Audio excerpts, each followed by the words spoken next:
A pergunta do meu correspondente era: quem morre no ato do adultério perde a salvação?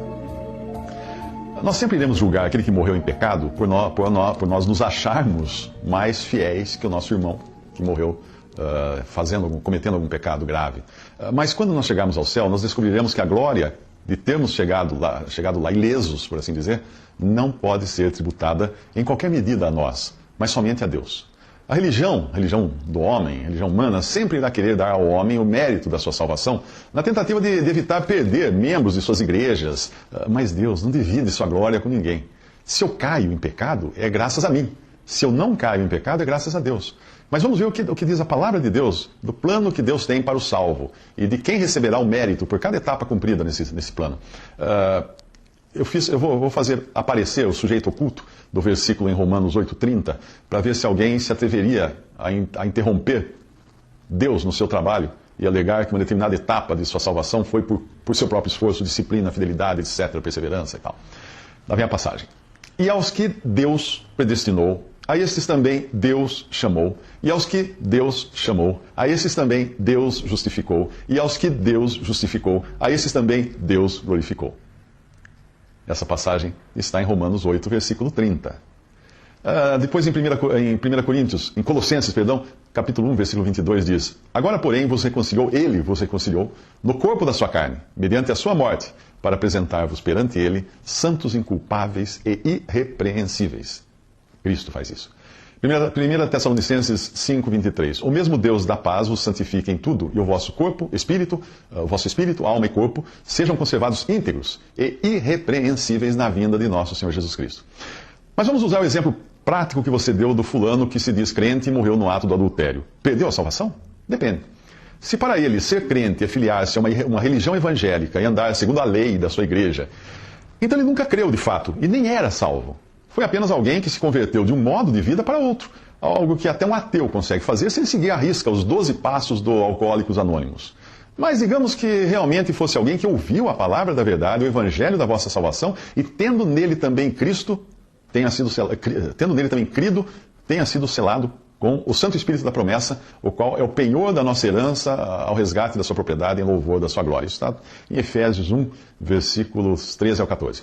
Se o Senhor não mentiu quando disse que o Espírito Santo estaria para sempre convosco, em João 14,16, e eu creio que ele estivesse dizendo a verdade, então esse que morreu no ato do adultério pode ter sido alcançado pelo juízo disciplinar de Deus por cometer um pecado para a morte, do qual nos fala 1 João 5,16. Como fizeram Ananias e Safira, que mentiram para o Espírito Santo, como fez o homem de 1 Coríntios 5, que estava dormindo com a esposa do seu pai, com a sua madrasta, e que Paulo ordenou que fosse entregue a Satanás para a destruição da carne, a fim de que o espírito seja salvo no dia do Senhor Jesus, 1 Coríntios 5,5.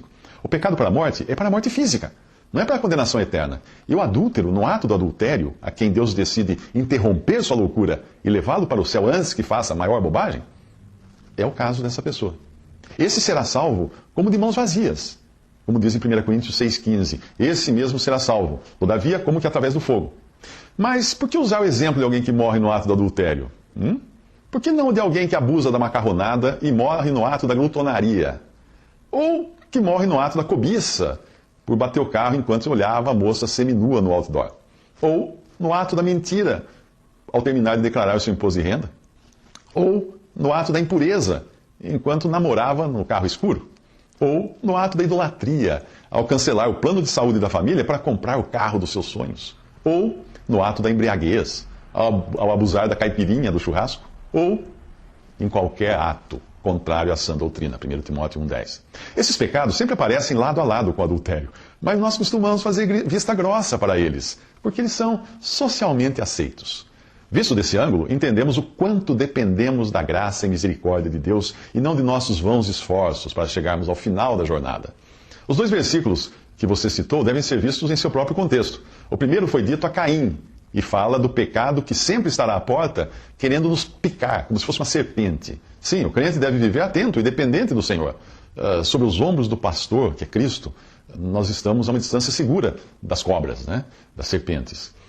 E a passagem lá em Gênesis diz assim: se não fizeres o bem, o pecado jaz à porta, e sobre ti será o seu desejo, mas sobre ele deves dominar. Esse é o versículo que você citou. O segundo versículo que você citou fala de carreira e prêmio, ou galardão. E é a isso que Paulo está se referindo, e não à salvação eterna.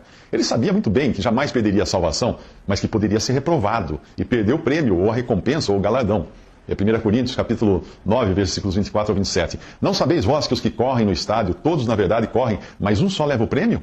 Correi de tal maneira que alcanceis. E todo aquele que luta, de tudo se abstém. Eles o fazem para alcançar uma coroa corruptível. Nós, porém, uma incorruptível.